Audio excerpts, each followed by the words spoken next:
આપણી સંકલ્પ ન્યૂઝ ચેનલને સબસ્ક્રાઇબ અને લાઇક કરો, બેલ આઇકન દબાવો જેથી આવનાર ન્યૂઝ અપડેટ્સની નોટિફિકેશન આપના મોબાઈલ પર સૌથી પહેલા પહોંચે. Like, subscribe and share the video. નમસ્કાર દર્શક મિત્રો, હું છું પૂજા ટંડેલ. સંકલ્પ ન્યૂઝમાં આપનું સ્વાગત છે. સમાચારની શરૂઆત કરતા પહેલા એક નજર આજના મુખ્ય સમાચાર પર. વલસાડ પારનેરા હાઈવે પર અજાણ્યા વાહને અચાનક બ્રેક મારતા એક પાછળ એક અન્ય બે ટેમ્પો અથડાતા ટ્રિપલ અકસ્માત સર્જાયો. Valsad Parnera national highway number 48 ઉપર ટ્રિપલ અકસ્માત સર્જાયો હતો. હાઈવે પર આગળ ચાલતા અજાણ્યા વાહન ચાલકે અચાનક બ્રેક મારતા પાછળથી આવતા બે ટેમ્પો એક પાછળ એક અથડાતા અકસ્માત સર્જાયો હતો. પારનેરા નજીક હાઈવે પર અજાણ્યા વાહનના પાછળ બે ટેમ્પો નંબર RJ49GA2804 અને અન્ય ટેમ્પો નંબર GJ33TA3370 એક પાછળ એક અથડાતા ટ્રિપલ અકસ્માત સર્જાયો હતો. અકસ્માત બાદ અજાણ્યો વાહન ચાલક સ્થળ ઉપરથી ફરાર થઈ ગયો હતો. જોકે સદનસીબે ઘટનામાં મોટી જાનહાનિ ટળી હતી.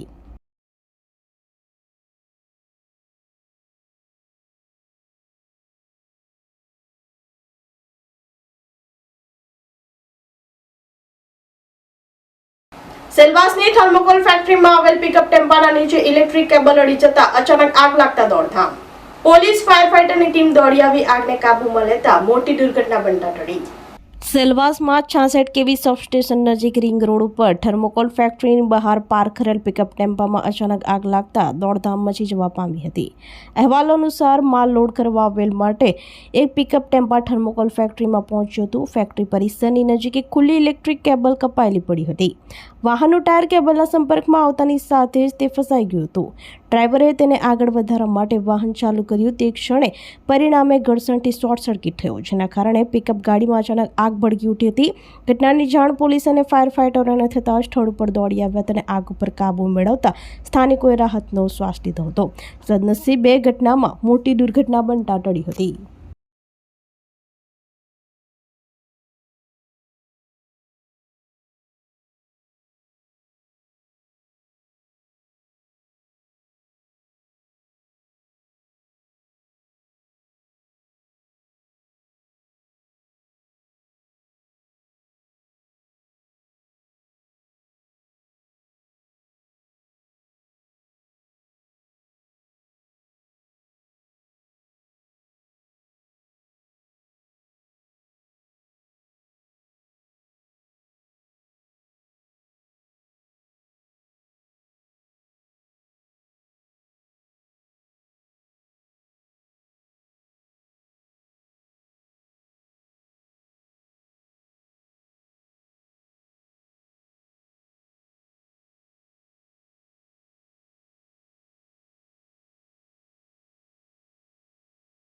लाइट में केबल के ऊपर टायर चढ़ गया था। तो वो गाड़ी आगे ले रहा था तो वो टायर घूम गया था। उसकी वजह से वो केबल कट गया और वो टायर में टच हो गया ऐसा।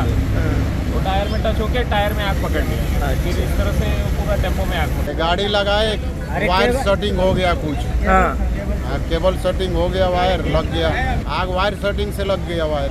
अच्छा. પારડી ખડકી હાઈવે પર ટ્રકમાં ₹22.85 લાખનો દારૂ લઈ જતો એક ઇસમ ઝડપાયો. દમણથી વડોદરા દારૂ લઈ જતા બે ઇસમો વોન્ટેડ, કુલ ₹32.90 લાખનો મુદ્દામાલ કબજે. પારડીના ખડકી હાઈવે પર ટ્રકમાં દમણથી વડોદરા તરફ ₹22.85 લાખનો દારૂ લઈ જતા એક ઇસમને પોલીસે ઝડપી પાડ્યો હતો. વલસાડ એલસીબીની ટીમ પેટ્રોલિંગમાં હતી તે દરમિયાન મળેલ બાતમીના આધારે પારડીના ખડકી નેશનલ હાઈવે નંબર 48 ઉપર વોચ ગોઠવી હતી. ત્યારે ટ્રક નંબર MH20DE2745 આવતા પોલીસે રોક્યો હતો, જેમાં તપાસ કરતા દારૂના બોક્સ નંગ 396, જેમાં 9564 નંગ બોટલ જેની કિંમત ₹22.85 લાખનો જથ્થો મળી આવ્યો હતો. પોલીસે પ્રવીણ એકનાથ રાયસિંગ રાઠોડ રહેવાસી મહારાષ્ટ્રને ઝડપી પાડ્યો હતો અને દારૂનો જથ્થો, મોબાઈલ, ટ્રક સહિત કુલ ₹32.90 લાખનો મુદ્દા માલ કબજે કર્યો હતો. જ્યારે દારૂ ભરવા માટે મોકલનાર સંભાજી કેકણ રહેવાસી મહારાષ્ટ્ર અને દારૂ ભરાવનાર સંભાજી કેકણનો માણસ જેના પૂરા નામઠામની ખબર નથી સહિત બંનેને પોલીસે વોન્ટેડ બતાવી પારડી પોલીસ મથકે પ્રોહિબિશન એક્ટ હેઠળ ગુનો નોંધી વધુ તપાસ હાથ ધરી છે.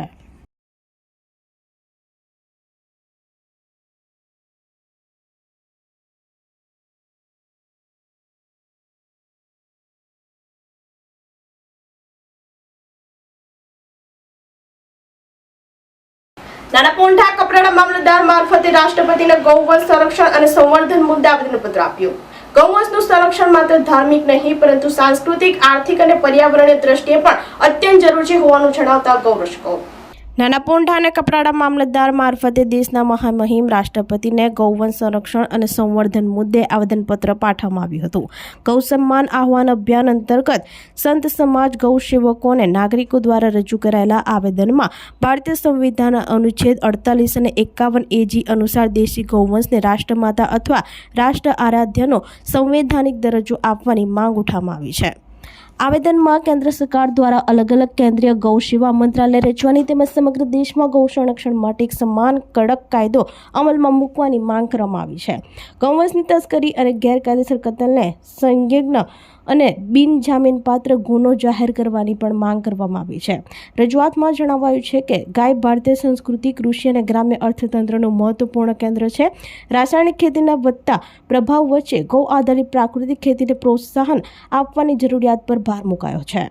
ગૌવંશના સંવર્ધન દ્વારા જમીનને ઉવડતા, પર્યાવરણનું સંરક્ષણ અને ખેડૂતોને આર્થિક રીતે સશક્ત બનાવવામાં મદદ મળશે તેવી રજૂઆત કરવામાં આવી હતી. આ ઉપરાંત દરેક ગ્રામ પંચાયત સ્થળે, નંદીશાળા, જિલ્લા સ્તરે આદર્શ ગૌ અભયારણ્ય, રાજમાર્ગો પર ગૌ એમ્બ્યુલન્સ અને ટ્રોમા સેન્ટર જેવી સુવિધાઓ ઊભી કરવાની રજૂઆત પણ કરવામાં આવી છે. શાળાના અભ્યાસક્રમમાં ગૌ વિજ્ઞાન અને સામેલ કરવા અને ગૌચર જમીનોના સંરક્ષણ માટે અલગ નીતિ ઘડવાની પણ માંગ ઉઠી છે. અભિયાન સાથે જોડાયેલા આગેવાનોનું કહેવું છે કે ગૌવંશનું સંરક્ષણ માત્ર ધાર્મિક નહીં પરંતુ સાંસ્કૃતિક, આર્થિક અને પર્યાવરણીય દ્રષ્ટિએ પણ અત્યંત જરૂરી છે. આજ રોજ કપરાડા મામલતદાર ખાતે જે ગૌ રક્ષણ, જે આપણે ગૌ માતાને જે આખા ભારત દેશમાં જે અમુક રાજ્યોમાં જે ગૌ હત્યા થતી હતી એના માટે નિવારણ કરવા માટે ખાસ કરીને અમારા કપરાડાના મક્કમ અને અડીખમ કાર્યકર્તાઓ તથા અમારા સભ્યશ્રીઓ, તાલુકાનો અનેક યુવાનો સાથે અમે આજ મામલતદાર કચેરી ખાતે મામલતદારને આવેદનપત્ર આપ્યું અને ગૌને, ગાય માતાને રાષ્ટ્રીય પ્રાણી તરીકે એમને જાહેર કરે એના માટે અમે ભારત દેશના વડાપ્રધાન શ્રી નરેન્દ્ર મોદી સાહેબને તેમજ રાષ્ટ્રપતિને તેમજ આપણા ગુજરાતના મુખ્યમંત્રી તેમજ આપણા દેવેન્દ્ર, આપણા રાજ્યપાલ શ્રી તમામને એક નકલ અમે રવાના કરી છે અને એ અમારી ખાસ દરખાસ્ત છે કે જેટલું બને એટલું આપણે ગૌ માતાને રાષ્ટ્રીય પ્રાણી તરીકે જાહેર કરીએ. તો આ તાજા સમાચારો, નવા સમાચારો સાથે કાલે ફરી મળીશું. નમસ્કાર. આપણી સંકલ્પ ન્યૂઝ ચેનલને સબસ્ક્રાઇબ અને લાઇક કરો, બેલ આઇકન દબાવો જેથી આવનાર ન્યૂઝ અપડેટ્સની નોટિફિકેશન આપના મોબાઈલ પર સૌથી પહેલા પહોંચે. Like, subscribe and share the video.